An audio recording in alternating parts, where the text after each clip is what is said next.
Okay, so we're at round three of the World Cup. Two games caught my attention today, both in the Spanish. The first game is an example of more old school Spanish play. The second is more modern. So here we have Leko against Alekseenko. No introduction needed for Leko, but he has lots of experience in the Spanish. In this tournament, he's been playing mostly the openings he's been playing his whole career. Alekseenko here is playing into the Marshall. Rook e1, b5, bishop b3. And here we get a branching point. So d6 leads to closed Spanishes. We saw them in the old days, lots of Fischer games, lots of Spassky games in the Briar, c3 castles, h3, and now big tabby and knight b8, knight a5, and bishop b7, rook e8, h6, bishop e6. Lots of moves from black, but players aren't going for this anymore because it's too much suffering for black. The only player I see doing this at any frequency at the top level is maybe Mag Shudlu playing this with black. Most other players are trying to play more forcing variations, whether it's the Open Spanish, the Marshall, or the Berlin.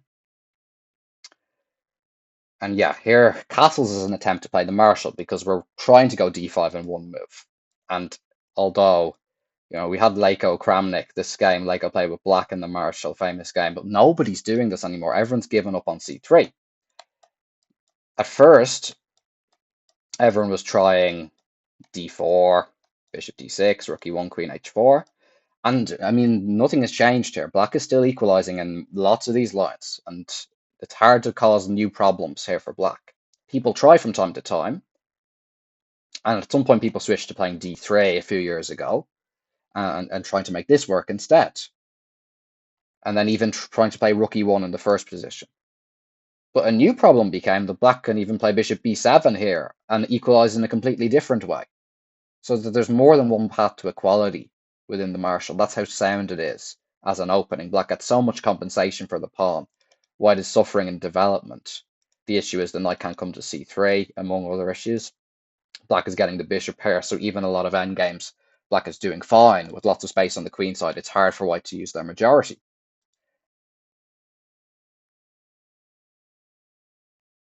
So people switching to anti-Marshalls instead. d3, a4, h3, and we saw this in recent World Championship matches, Magnus against Nepomniachtchi, Nepomniachtchi against Ding, and here Leko plays a4. And this is the move he probably would have worked on a lot with Nepomniachtchi because he was on his team.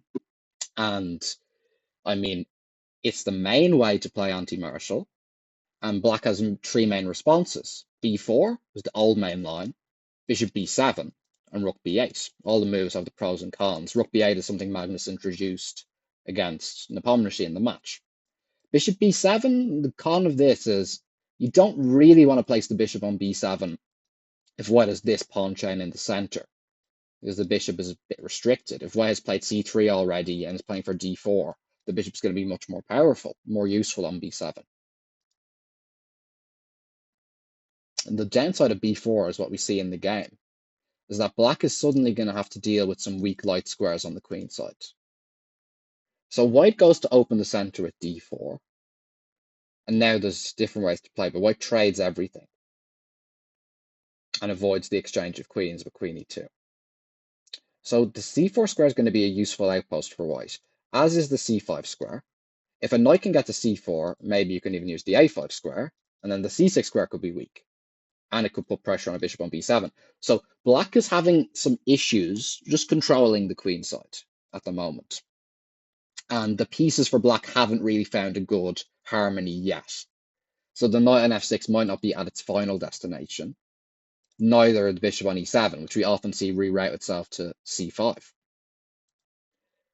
Queen e2. Black decides to go for a5. The pawn on b4 could become a target if white's able to play a5 themselves. So black plays a5 to fix this and to play for bishop a6. But certainly there are lots of positions where the pawn on a5 could become a target, especially in a piece endgame, for example. So it is a little bit unpleasant for black, these positions. So you need to be very accurate with black. If you're accurate, then inherently your position is rather solid. You've got good control of the center, good development. So queen f3, queen e8. Here you can stop and think about this position if you'd like. Think about what white should do to cause problems. One way is bishop e3, knight d2, knight c4. But I like what Leko did. He played bishop g5. And I often say with exchanging pieces, it's not just about exchanging a good piece for a bad piece, exchanging a bad piece for a good piece. Really, it's about what pieces do you want to leave on the board. So white wants to leave this bishop on the board for black because, well, it's on the same color as all of these pawns. And one of the reasons white wants to do this is so that they can exploit the light squared weaknesses. So after bishop b7 back, white trades and plays knight d2. Black plays rook a6 to try and give the rook something to do. It's a flexible move. It covers the bishop. It can go to d6. It can come over and create an attack later on. I mean, black is dreaming of playing like rook g6 and f5 at some moment, and their position has a lot of potential. We saw Ding playing some really amazing games on the black side of this opening. But bishop d5, and this is the problem for black. The natural move c6, natural for some players maybe, bishop b3 back, and that's very, very uncomfortable for black because you want to play c5 just to open your pieces. But now the d5 square is a permanent outpost, and white is dreaming of knight c4, knight e3, bishop d5, exchange the bishops, place the knight on d5, and play good knight against bad bishop, where all of the pawns are going to be targets. White will play b3, and white will more or less start the procedure in that position, and it's not going to be comfortable for black. So it's a difficult choice for black. They decide to keep the position fluid by take, but now they found the wrong plan. I mean, bishop e7 is keeping things more or less balanced in this position. You know, bishop d6, bishop c5, the rook can come over. Well, I can understand why black played e4, because they want to open the board for the bishop. If white captures the pawn, which is a very natural move, knight e4, then bishop b2, rook b1, bishop e5, and suddenly bishop is in a much better situation than it was before. So instead, Leko found very strong move queen e2, rook a8, and rook a2. And he's just going to absorb the pressure. With the long-term advantage on the light squares and with the knight against the bishop, if he can just keep things as they are, collect this pawn, he can look forward to very, very good position with extra pawn. Bishop e5, queen e4, f5. Black plays for this dynamic kind of martial compensation. It's a natural plan, but it was the wrong one. Instead, maybe queen e5 was better. Knight e4, bishop h4. Very weird engine-like play and hard to understand. But f5 is coming, and somehow this is causing more issues for white. Bishop e5, queen e4, f5, queen f3. The problem here is white's having quite harmonious pieces.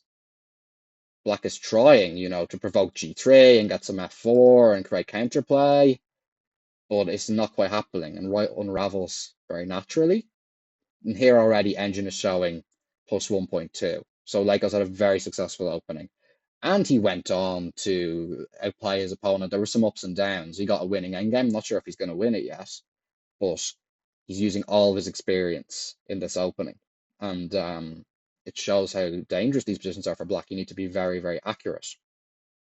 The game I really wanted to look at, though, was this game on the lower boards, Idani against Esipenko. Now, Esipenko is a big, big anti-martial player, big player of the Spanish with black. So Idani was ready for this. And we do get this line. We can stop it around here, a4, bishop d7. So, I mean, little explainer about modern theory. One of the big recent developments is, even this move, castles, you're unlikely to see this at the very, very highest level anymore. And the reason is, this move, knight takes e4. And this is basically forcing a draw, unfortunately. d4, bishop e7, rook e1, b5. So not the open Spanish lines with b5 first and then d5, which are, equalizing and very forcing in their own right. But this more modern approach, bishop e7, goes for a line which at first seems more dubious, but because the nature of it is more forcing, it's easier to prepare deep and to get to positions with limited material where you understand how you can make a draw. Rook e1, b5, rook e4, and there's been so many games already. Aronian was one of the big players doing this with black. I first saw Carlsen doing it against Caruana, but Caruana's also been doing it with black. And this position, for example, the theory continues for a long time. MVL's been playing a lot of this with white.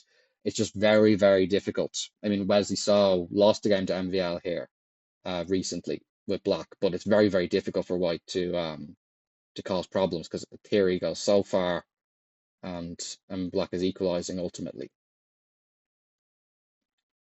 So we're seeing more and more players playing an early d3. So here white holds off for a bit because they are expecting bishop e7, then plays d3. b5 now is coming because, again, bishop c6 is now a threat. So b5, bishop b3, d6, a4. Now black has an additional option which they didn't have in the previous game, option bishop d7. Instead of bishop d7, this position came up in the 2013 candidates. Spidler was white against Carlsen, a very famous game where Carlsen won with black playing b4. But bishop d7, probably a little bit more circumspect, not to find the problems that we had in the other game, where black is suffering a little bit with the c4 square, but to keep things more compact. And we saw a lot of games like this in Nepomniachtchi against Ding, going for these kind of positions. For black, the main problem is the knight on c6. We see it in the closed Spanishes all the time, the knight coming to b8 and to d7, because the knight on c6 really isn't doing very much. After c3 happens, it can come forwards, and the pawn on e5, which needed protection on move 2, doesn't really need protection anymore.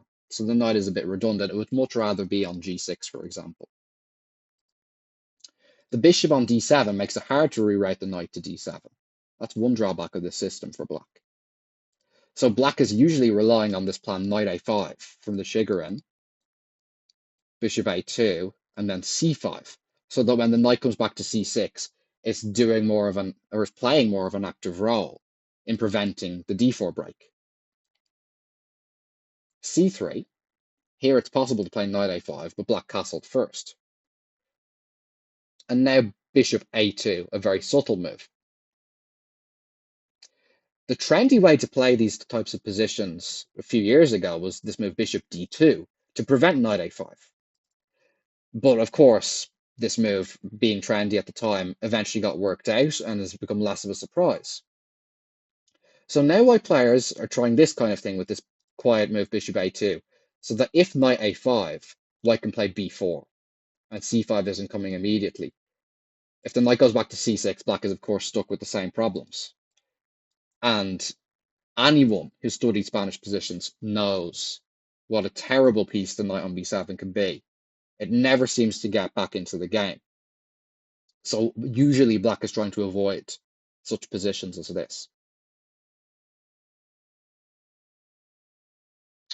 Nepomniachtchi was trying to do this in the World Championship match against Ding, and he was playing with the bishop on e3,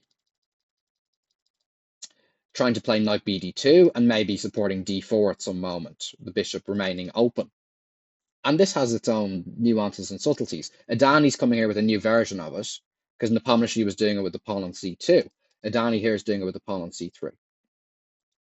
The plan Esipenko goes for here is very classical after bishop a2. Because there's no longer this knight a5 idea, he switches to this plan Magnus is using all the time in these positions, which is, I'm going to improve my position by going h6, rook e8, bishop f8. The bishop on f8 is going to secure the king side against any potential sacrifices. The bishop could eventually go to g7, and the rook on e8 is well placed in case of an opening in the center, putting pressure on the e4 pawn. So very classical plan from black. Well, white is prepared for this. Of course, white is gaining time here. Knight bd2. The nature of modern preparation is you can be in random positions like this, and one side is just bulleting moves that they've prepared, even though the position seems rather flexible and indirect. And here we get mistake bishop e6. We can talk at the end about what black should have done here because it's really quite instructive. Bishop e6 is an idea from the Italian. You exchange like this and take back with the rook. You're trying to take the sting out of white's attack because very often this bishop on a2 creates unpleasant problems for black on the king side. Bishop e6, take, take. And the best way to play for white is d4. It's quite interesting. Black has two ways to respond. I'm not sure what Esipenko intended. Rook e8 is maybe a natural move. But this version of King's Indian positions is a little bit uncomfortable for black because white is getting to open the queen side. For example, queen e2. Now the queen side is under pressure. Because black, wants to play towards the king side, having more space there, they would rather the queen side doesn't open. If the queen side opens, for example, ba4, rook a4, suddenly white is creating lots of threats on the queen side, and black's position is going to collapse. So black is trying to keep it rather compact with something like queen d7. At first, it doesn't look so bad for black. Like black can slowly prepare some sort of expanse on the king side, knight h7, g6, f5, and at the moment, c4 is impossible. But white has this very nice move, b3. It's an idea you see in the Briar as well, Leko came up with in the old days, where if black plays c6, white's in time to go c4. If black doesn't play c6, then c4, c5 is coming, which will open the queen side very effectively. So c6, c4. And in these positions, black would really like a knight on c5, but here the knight on e7 is not on the right circuit. So black is a little bit uncomfortable here, and white is definitely having an advantage.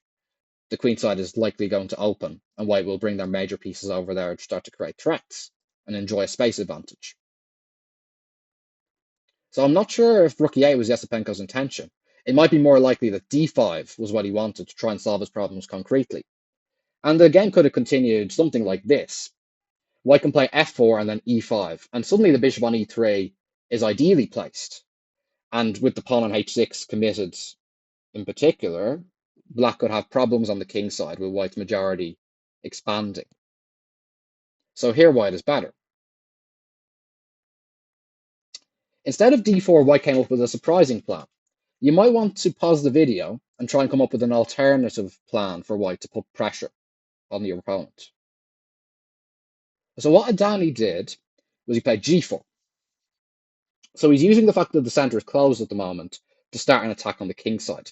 And this is a really big part of the bishop e3 concept. In these positions, you want the bishop to remain open because the knight on d2 is actually unlikely to go on its usual journey immediately. White is going to first rush the major pieces to the king side and leave the knight on d2.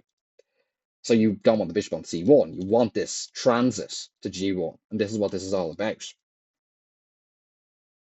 Of course, the most natural move here is d5.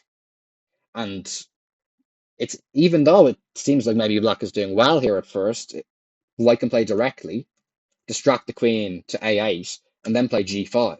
And here black has to play very accurately for equality with d4. Go for this position, queen d8, need to find very nice recentralizing move. fg7, rook g6, king h1, bishop g7.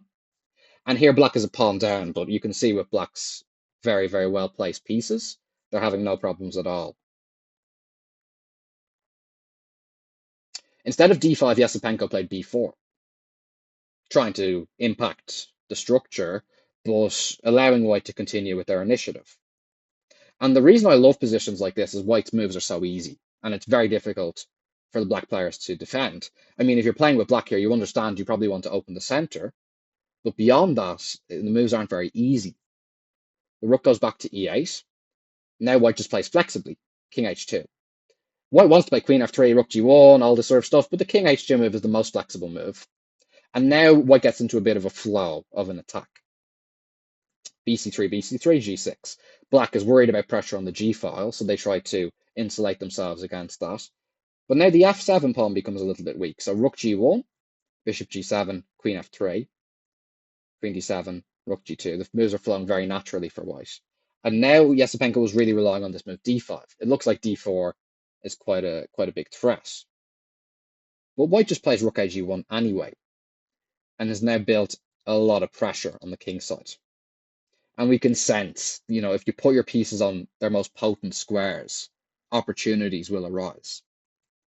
So after d4, the opportunity for white was knight f7.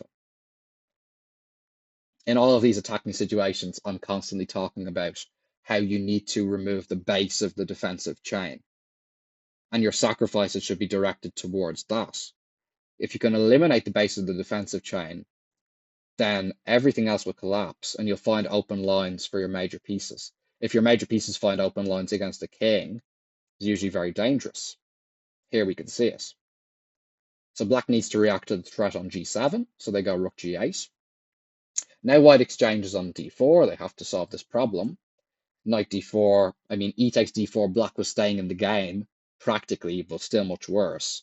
This is just capitulation because of takes and queen f5. Very, very nice move. Making square for the knight to go. Rook e8, and now knight f3. Very elegant move. Queen f2, rook g2 doesn't help black. Otherwise, knight g5 is coming if the queen retreats. And black is collapsing completely here. So all of white's pieces came into the game. Morphy will be proud. And black's pieces didn't really make much sense. They were scrambling to the defense. But I'll show one more thing about how black maybe should have played. We could apply maybe the worst place piece principle here. The knight on c6 really needs to improve itself. Knight e7. If black can't go for the knight a5 plan, then maybe this plan is the way to go. c5 is coming if white does an innocuous move. But what's interesting is what happens if g4. You might imagine that the improvement here for black is they can play knight g6, and they're accessing the f4 square. But white still has a pretty big initiative in these positions, and it's not so easy. Black can try knight h7, for example, but then h4. And white is a little bit better here, though the position is incredibly complex.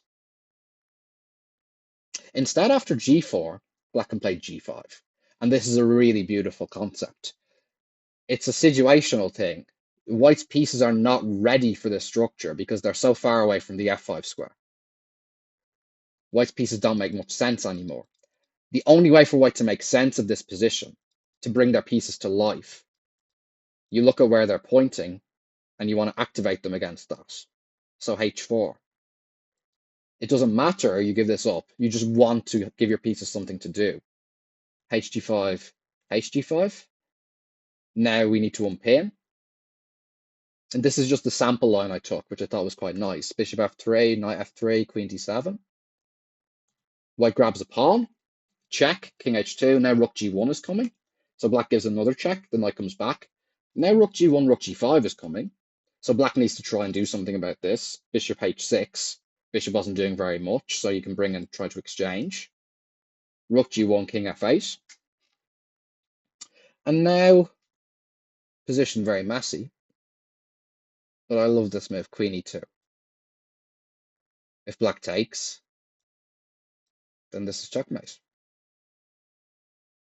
Unfortunately, though, since we're looking at a modern version of the Spanish, we're going to have to end on a very modern note.